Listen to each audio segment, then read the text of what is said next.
Так бывает, я вновь проиграл сам себя, предавая.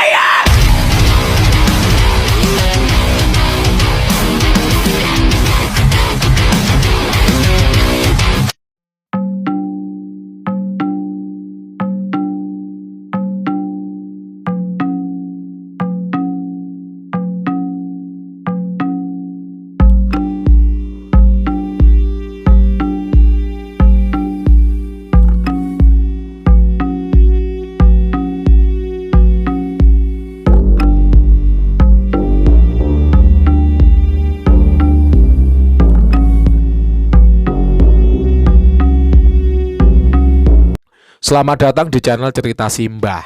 Piye kabare? Kulitnya masih hitam kalau habis upacara. Kali ini Simbah akan kembali menceritakan sebuah kisah menarik ya dari buku Kisah Tanah Jawa yang berjudul Unit Gaib Darurat yang ditulis oleh tim Kisah Tanah Jawa. Tema kita kali ini yaitu kesaksian perawat rumah sakit.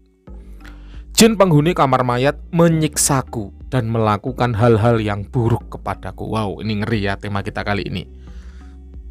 Ada mantan perawat yang pernah bekerja di rumah sakit Blitar sekitar awal tahun 1980-an. Aku mengenalnya sebagai Suster Nia. Lewat pengalamannya selama bekerja di rumah sakit, aku bisa merasakan sesuatu yang telah terjadi pada hidupnya. Suster Nia memang tidak secara langsung menceritakan pengalamannya kepadaku, tapi aku bisa merasakan kegelisahan yang dialaminya. Ada beberapa hal yang tidak pernah ingin dia bahas dan tidak pernah ingin dia bicarakan. Namun ada saatnya dia harus menceritakan semua yang pernah dialaminya, dengan harapan sosok gaib yang dia jumpai di rumah sakit itu berhenti menghantui dirinya untuk selamanya. Suster Nia ingat betul hari pertama dia bekerja sebagai perawat di rumah sakit itu.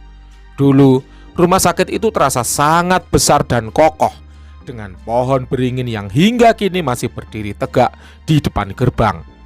Sejak mulai bekerja di sana, dia mulai melihat sesuatu yang menakutkan. Sahabatnya yang sesama perawat pernah berkata, "Jika kau tak pernah melihatnya, kau tak perlu merasa takut." Kata-kata itu dari sahabatnya justru membuat Suster Nia semakin tambah takut, karena dia tahu ada sesuatu di sana yang pernah dilihat oleh sahabatnya itu. Sekarang sahabatnya itu sudah meninggal dunia. Banyak orang Indonesia yang percaya pada mitos kekuatan roh. Kami menyebutnya sebagai korin. Namun waktu itu perihal semacam ini tak pernah mereka bahas lebih dalam, karena Suster Nia tak pernah merasa melihatnya, sehingga seolah dia tak peduli bahwa semua itu benar terjadi. Suster Nia tak pernah izinkan siapapun membahas itu di rumah sakit, jadi mereka terus menutupi dan tidak pernah membicarakannya. Padahal sudah menjadi rahasia umum bahwa ada jin bertubuh tinggi besar bertanduk yang sering mereka lihat di sekitaran kamar mayat. Di rumah sakit tempat mereka bekerja, saat Suster Nia sedang jaga malam, dia pernah mendengar suara tawa. Suara itu berasal dari bangsal anak. Dia mendengarnya dengan jelas. Dia tak tahu harus berbuat apa. Jika kalian melihat dan mengalaminya sendiri, entah apa yang akan kalian lakukan. Melihat, mendengar, dan merasakan kehadiran sosok sepertiku misalnya. Berarti aku di sini adalah Dr. Frederick. Kita lanjut. Suster Nia pun melakukan hal yang sama denganmu. Rasa takut membawa kaki melangkah cepat. Suster Nia kemudian memberitahu sahabatnya, dan apa yang dikatakan sahabatnya ketika mendengar ceritanya? Sahabatnya bilang bahwa semua hanyalah imajinasinya saja. Mungkin karena dirinya kurang tidur atau kelelahan. Di malam yang lain, Suster Nia berjalan menuju kamar mayat. Di lorong itu dia melihat sosok bertubuh tinggi, bertanduk, berdiri tepat di depan kamar mayat. Sampai sekarang dia tak pernah menceritakan itu semua kepada siapapun di rumah sakit. Dirinya bahkan merasa tak bisa memberitahu kepada kalian semua pembaca buku ini. Tak ada yang bisa diajak bicara, sebab dia pikir kalian tak akan mempercayainya. Kalian mungkin hanya akan menertawakannya, sama seperti sahabatnya. Hal berikutnya yang sering dia alami adalah dimanapun dia berada, dia merasa selalu ada yang mengikutinya. Sosok itu seperti tiba-tiba datang dan mengagetkannya. Namun, kedatangan sosok itu kadang membuatnya tenang, karena rahasia terbesar dirinya adalah rasa sepi. Pada awalnya, kedatangan gadis kecil itu seolah menjadi teman baginya. Gadis kecil Belanda itu bisa menghilangkan rasa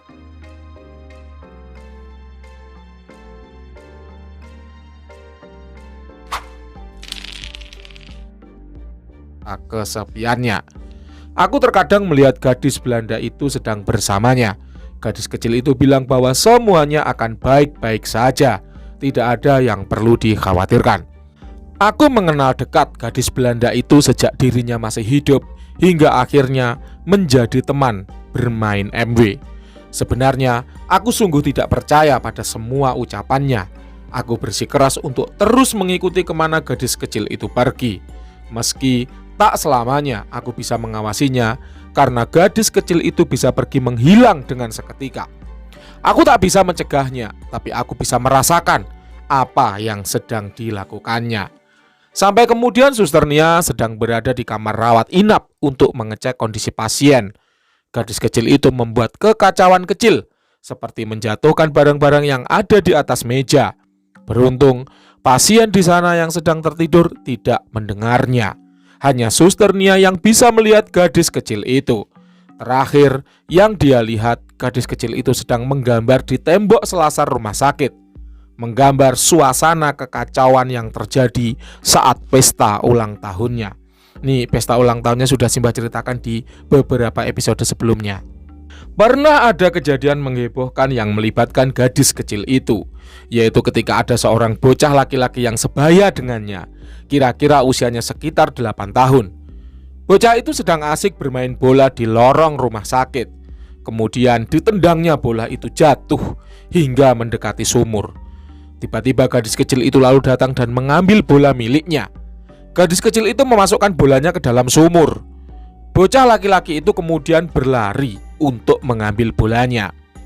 Gadis kecil itu mencoba membunuhnya dengan mencoba mendorong si bocah laki-laki ke dalam sumur. Namun beruntung, ibu dari bocah itu segera datang dan bocah laki-laki yang ketakutan itu akhirnya bisa diselamatkan. Si gadis kecil itu tentu saja dia sudah pergi menghilang. Aku bisa mengetahui hal itu meski aku sendiri jauh dari lokasi kejadian. Hubungan aku dengan gadis kecil yang punya kesamaan, yaitu lahir di Belanda, memperkuat komunikasi batin kami sebagai korin. Bahkan terkadang aku bisa tahu apa yang dia pikirkan sebelum dia mengeksekusi perbuatannya. Aku menyayangi gadis kecil itu, namun dendam dan amarah akibat kematiannya terlalu besar dan menguasainya. Gadis kecil Belanda itu masih tidak terima dengan kematian di hari ulang tahunnya. Setiap Suster Nia pergi bekerja di rumah sakit itu, aku bisa merasakan perasaannya berubah menjadi perasaan yang tidak enak. Suster Nia merasa ada bagian dalam dirinya yang ikut hancur. Dia ingin melupakan semua pengalaman yang pernah dia alami selama di rumah sakit. Aku pernah dengar dia mengambil cuti lalu pergi berlibur. Aku melihat dia merasa lebih ringan berada di luar rumah sakit.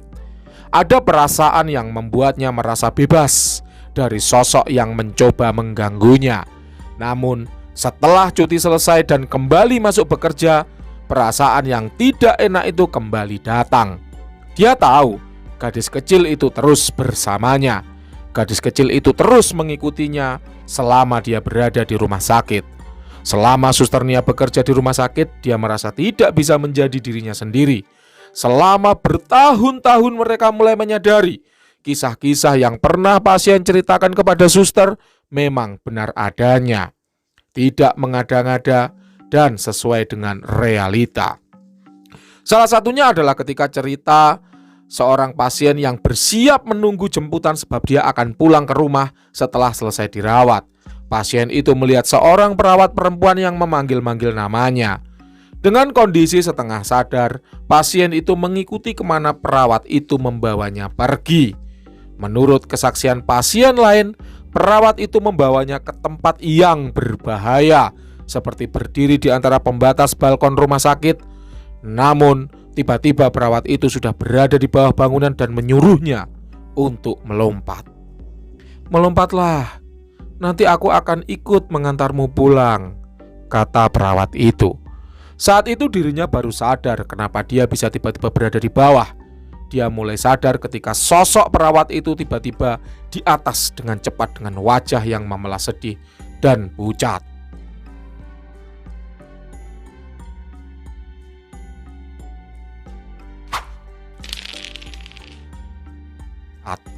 Aku melihat perut dia terluka dan dipenuhi darah. Dugaanku, dialah yang biasa dipanggil dengan sebutan sundel bolong. Wow. Perawat itu tidak mengerti dengan apa yang gadis kecil itu katakan.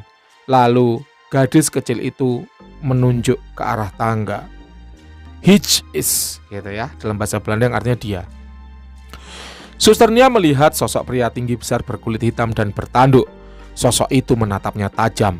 Suster Nia tak mau membicarakan pengalamannya lagi setelah itu. Dia akan terus diam karena dia tak mau terus-menerus berhadapan dengan sosok jahat. Aku merasa keluar dari rumah sakit adalah akhir dari cerita bagi Suster Nia. Tidak ada pilihan lain. Seumur hidupnya, Suster Nia tidak ingin kembali ke dalam rumah sakit. Kondisi terakhir rumah sakit yang sempat kami kunjungi awal Oktober 2019 lalu, kondisinya masih tidak banyak mengalami perubahan besar.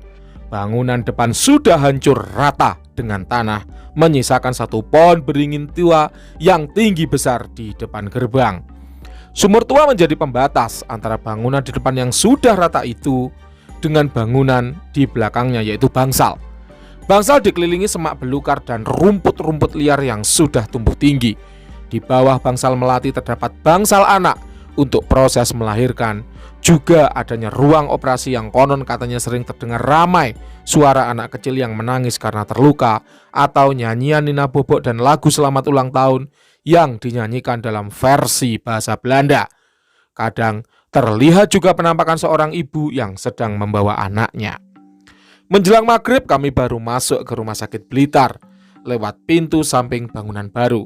Jalan menuju bangunan rumah sakit yang masih utuh pun tidaklah mudah. Kami berjalan di atas puing-puing bangunan, kadang terhalang oleh semak belukar. Saat tengah berjalan, kami masih mencium bau khas rumah sakit. Di antaranya tercium bau obat-obatan bekas operasi. Residual energi mungkin terjadi saat kami mencium aroma rumah sakit. Jika kita mau berpikir logis, sungguh tidak mungkin aroma bebauan obat itu bisa tercium di tempat terbuka yang sudah lama rata dengan tanah. Di dalam bangunan rumah sakit itu juga kami masih menemukan alat-alat operasi yang masih tertinggal dengan alat peraga anatomi tubuh manusia. Di dalam bangsal kami menemukan beberapa ruangan kamar rawat inap, kamar operasi, dan selasar dengan kondisi yang sudah sangat tidak terurus, dengan udara yang sudah tidak enak lagi untuk dihirup. Apalagi di bagian bawah bangsal melati, ada bangsal anak dan ruang operasi yang kondisinya lebih gelap dan lembab karena sedikit sekali terkena cahaya matahari. Selain bangsal anak, di bawah sana juga terdapat ruang operasi. Konon, di sana sering terlihat penampakan perempuan berbaju putih tanpa kepala yang berjalan di sekitaran lorong antara ruang perawatan anak dengan ruang operasi. Juga ada penampakan dokter bedah yang sering terlihat berada di ruang operasi, memakai seragam operasi lengkap, menggunakan masker yang penuh dengan darah. Di belakang rumah sakit terdapat banyak pepohonan tinggi besar yang sudah ada di sana sejak dulu. Satu tempat yang tidak luput dari perhatian kami adalah kamar mayat. Namun sangat disayangkan, akses untuk ke sana sangatlah sulit. Kami terhalang semak belukar dan rumput liar yang sudah tumbuh tinggi. Saking tingginya semak belukar, bangunan kamar mayat pun tidak bisa terlihat sama sekali. Kamar mayat terletak di bagian sebelah kiri rumah sakit, berbeda dengan bangunan lainnya. Kamar mayat dibangun terpisah dengan bangunan lain. Terakhir, kami mendengar kabar bahwa lokasi rumah sakit Blitar ini akan segera diratakan kembali secara menyeluruh. Kemudian akan dibangun menjadi sebuah kampus. Saran kami, Seandainya pembangunan kampus jadi dan semua bangunan akan diratakan, maka yang paling penting dan perlu diperhatikan adalah mengenai keberadaan sosok gaib di sana. Mereka perlu kita beri hunian baru untuk kemudian dipindahkan ke tempat yang semestinya. Sebuah tempat yang layak untuk mereka, tentunya dengan bantuan orang yang punya kemampuan untuk itu. Dengan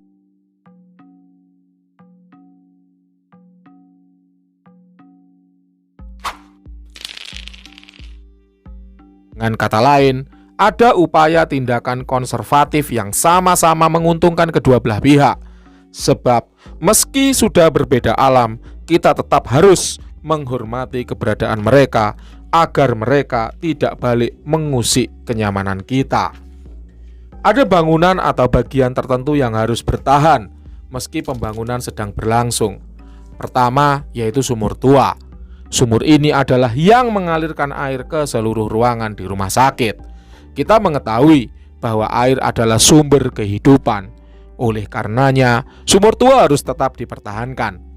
Boleh direnovasi seperti ditutup bagian lubangnya, tapi fungsinya harus tetap sebagai sumur yang mengalirkan air ke seluruh bagian rumah sakit. Yang juga tidak kalah penting, agar tidak sembarangan menimbun barang di atasnya, dan juga dilarang kelas melangkahi atau berjalan di atas sumur itu. Kalau kata orang zaman dulu, pamali namanya. Sekali lagi, di sini kami mencoba mengingatkan untuk menghormati dan menghargai keberadaan makhluk gaib. Selain sumur yang harus dipertahankan, ada juga pohon beringin yang perlu kita jaga dan lestarikan.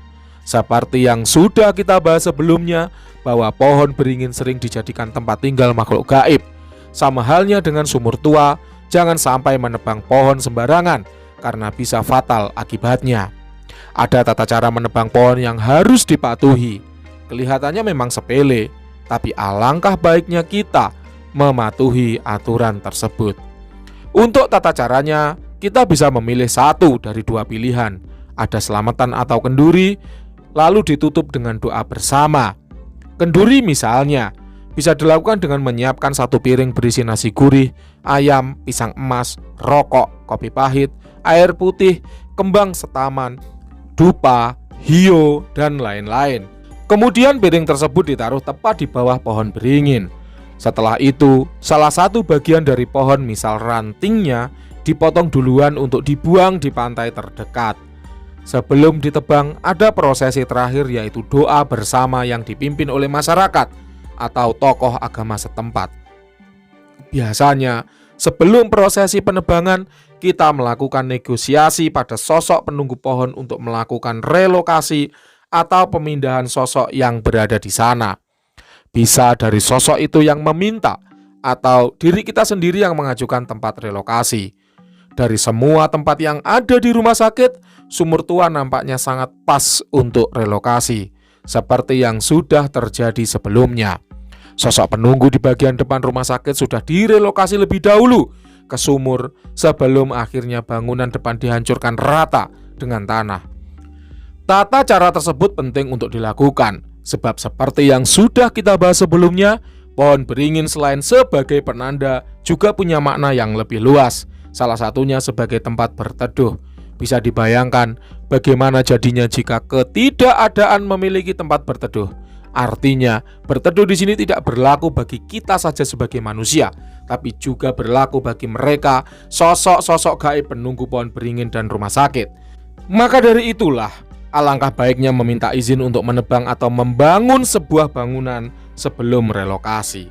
Terakhir, Dr. Frederick berpesan agar kita senantiasa mengedepankan rasa kemanusiaan di atas segala perbedaan.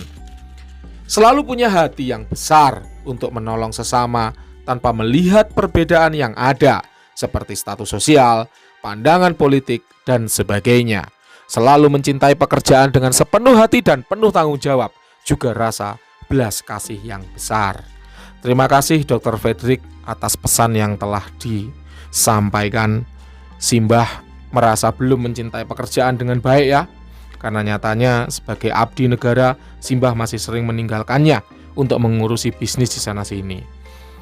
Itulah tadi cerita kisah Tanah Jawa unit gaib darurat telah Simbah selesaikan. Semoga kita semua bisa mengambil hikmah yang positif dari semua cerita tersebut.